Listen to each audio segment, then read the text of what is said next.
I had the key in my breast pocket the whole flight home.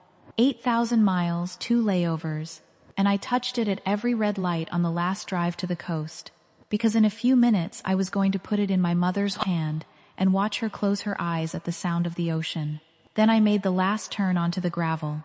3 cars I didn't recognize were parked in the drive. A little folding sign was staked into my mother's flower bed in cheerful printed letters.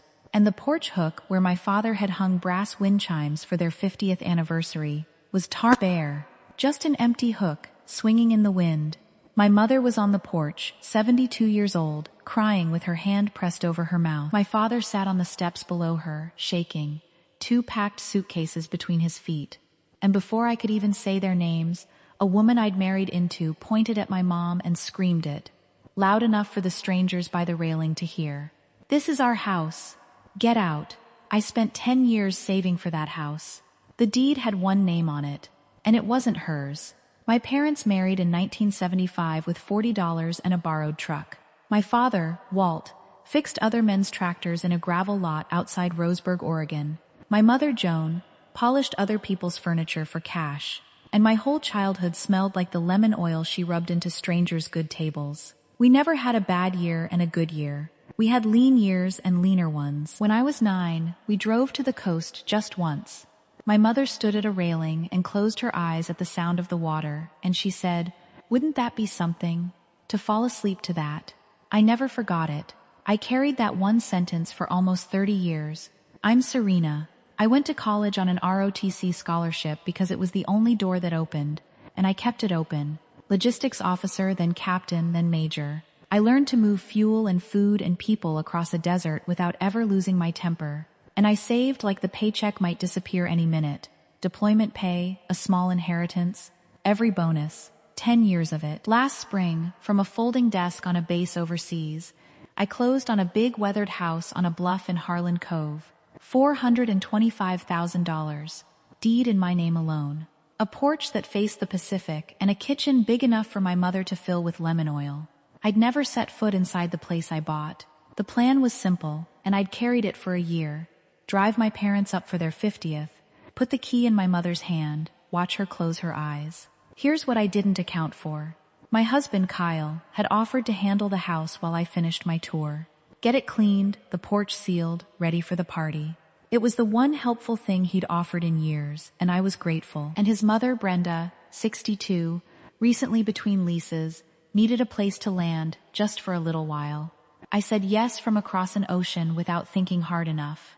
You have to understand something about me. For 20 years, I was the one who fixed things. When a car died, when a lease went bad, when somebody's rent came up short, the call came to me. And I answered it every time. I'd taught my whole family a single lesson. Serena absorbs whatever you hand her, and she doesn't complain. But I had no idea how bad it was about to get. The signs were there. I just read them too late. The utility statements started climbing all spring. Water, power, garbage, the way a house climbs when more people live in it than should. I asked Kyle about it on a scratchy call. The cleaners ran the heat, he said. I asked him to forward me the account login so I could watch the bills myself. I'll get to it. He never did. Then he sent one photo to settle me. The living room, cleaned up. But the angle was strange. Tight on a single corner, cropped hard, like a real estate listing trying to hide a water stain.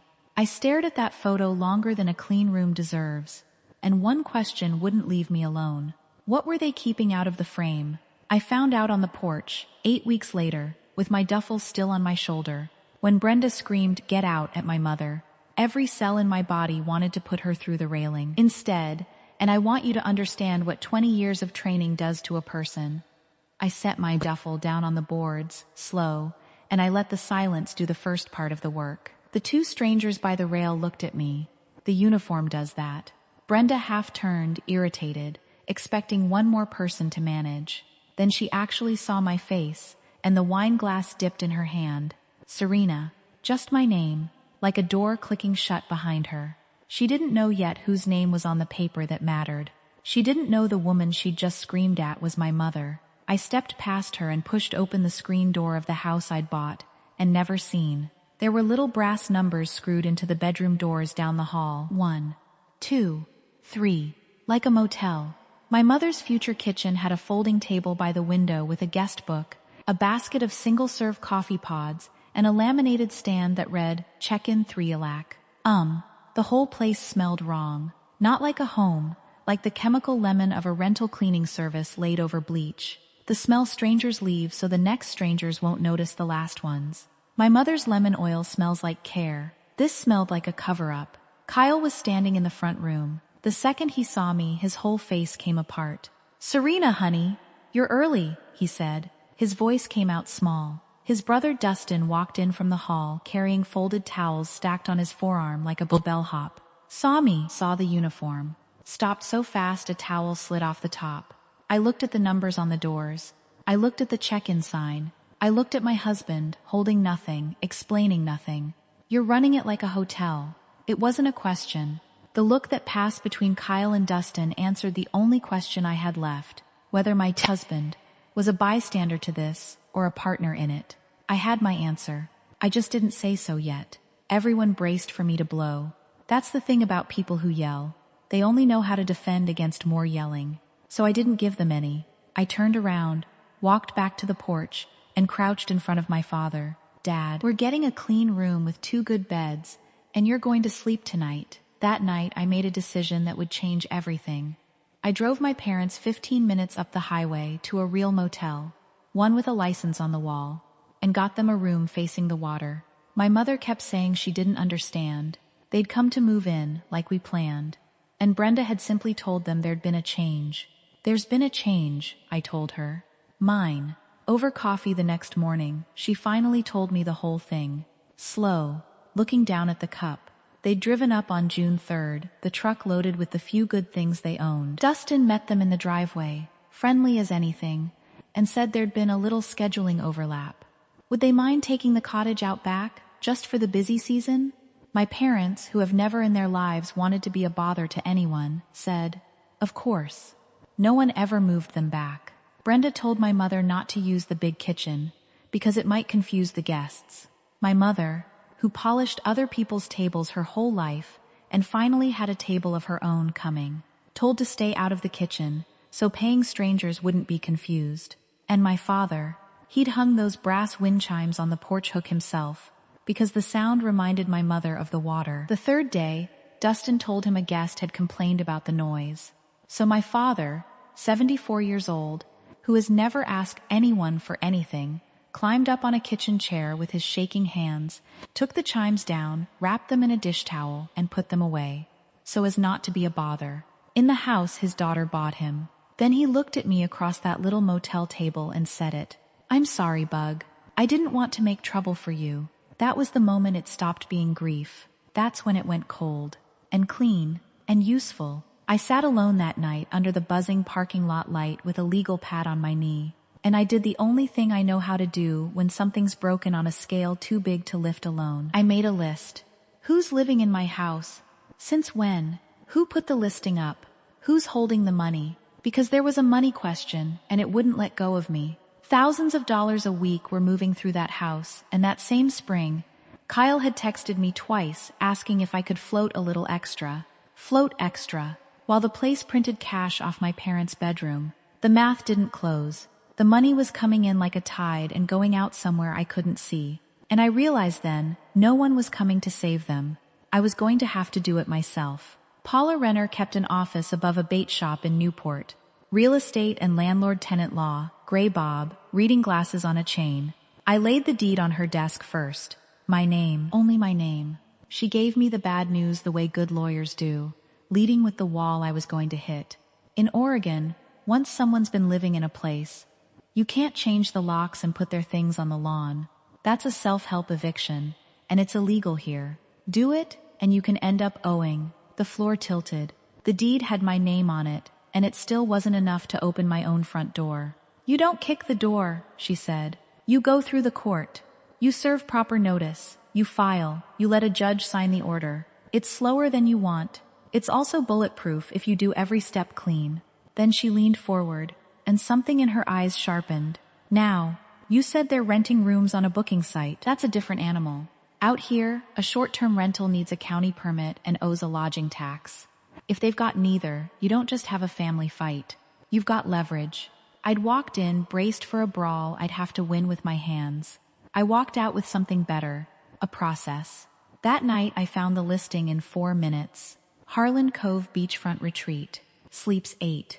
Host, Dustin. $340 a night.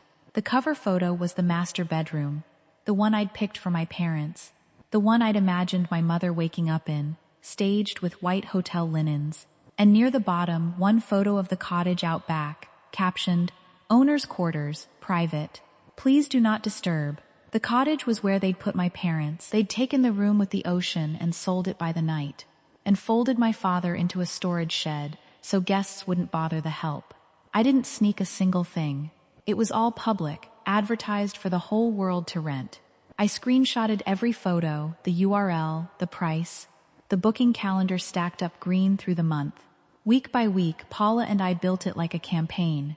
Quietly, methodically.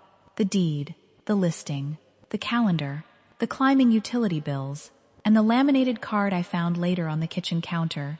Please do not enter the pool, cottage, owner's storage, which Paula held for a long moment and then set down gently, like evidence in a worse kind of case. 3 fronts, 3 different offices, all aimed at one day. They had no idea what was coming.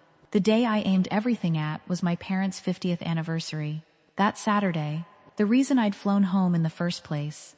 I could have moved it. I didn't. Not for revenge, whatever Brenda would later say. I kept the date because Saturday was the one day every person who needed to see the truth would stand in the same yard at the same time. By the time I'd filed, 3 things had landed. The eviction was filed in Lincoln County Circuit Court with an order to follow. County Code Enforcement had taped a cease and desist to the front door for an unpermitted back with a line about unpaid lodging tax that attached to whoever ran the listing. And that name was Dustin's. And the booking platform, once I sent them the deed, took the whole listing down and froze Dustin's payout. The cash spigot my husband had been drinking from to pay a secret $60,000 debt went dry in an afternoon. I never raised my voice. I never broke a single law. Saturday came up bright and windy, the kind of coast day my mother had dreamed about at that, railing when I was 9. The yard was already full. Folding chairs, a cooler, somebody's potato salad, kids running the bluff, and Brenda had set herself up as hostess of a party for my parents' 50 years. Wine glass in hand, accepting compliments on her beautiful place by the sea.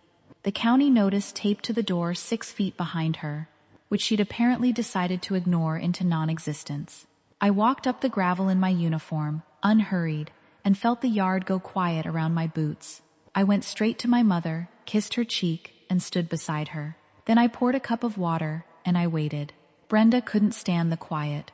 People like her never can. She crossed the yard with her wine and her audience and went for the move that had always worked on me, the public dare. "Well," she said, smiling at the crowd, "is the major here to ruin her own parents' party? Going to make a scene in front of everyone?" Every face turned to me, including the relatives she'd spent 2 days poisoning on the phone, the cold army woman who'd abandoned her husband, come home, to throw a 62-year-old out on the street.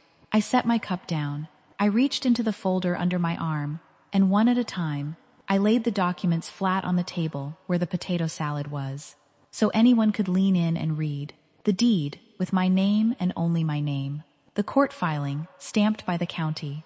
The cease and desist, the twin of the one on the door behind her. The platform's notice that the listing was removed for an ownership dispute.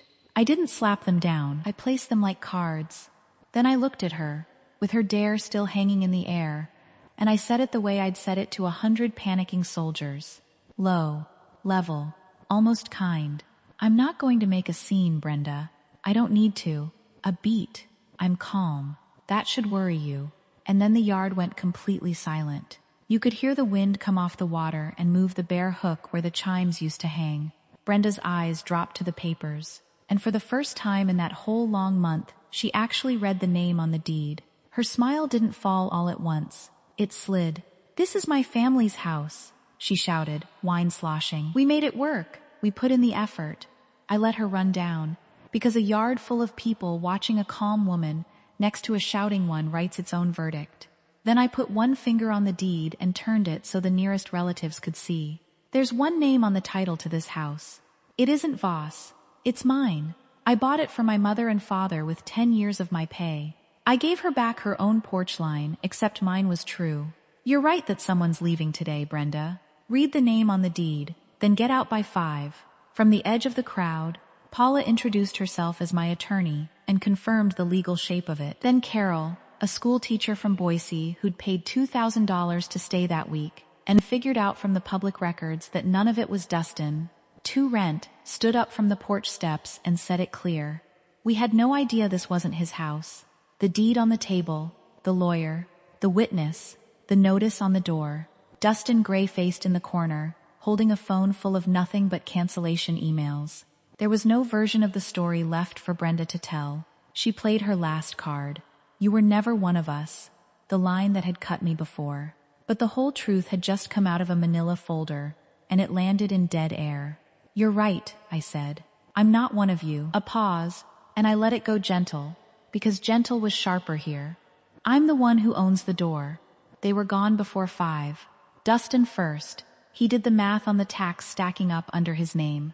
Then Marlene. Then Brenda, last, moving slow through the house, waiting for someone to stop her. No one did. She passed me on her way to the car with her chin up, and she didn't apologize. I didn't need her to. An apology would have been for her, not for them. Kyle stood in the middle of the yard the whole time, between his mother's car and my parents' truck, and chose, finally, by failing to move at all. I told him the next morning, on the bluff, the house is my parents', the debt is yours. And I'd help him find someone to sort it, as one human to another. But I was filing. He said I was choosing them over him. I said I was choosing not to let him cost my parents their home, and that both could be true at once. We unloaded the truck before dinner. My mother walked into her kitchen, turned around once, slow, then found a rag and a bottle under the sink. Within an hour, the whole downstairs smelled like lemon oil again, like care. My father carried the dish towel out to the porch, unwrapped the brass wind chimes, and hung them back on their hook. The wind came up off the water and rang them, and my mother heard it through the screen and closed her eyes, exactly the way she had at a railing. When I was 9 years old. Loving someone has never meant handing them the keys to everything you built. Sometimes the kindest, fiercest thing you can do is put your name on the deed and keep it there.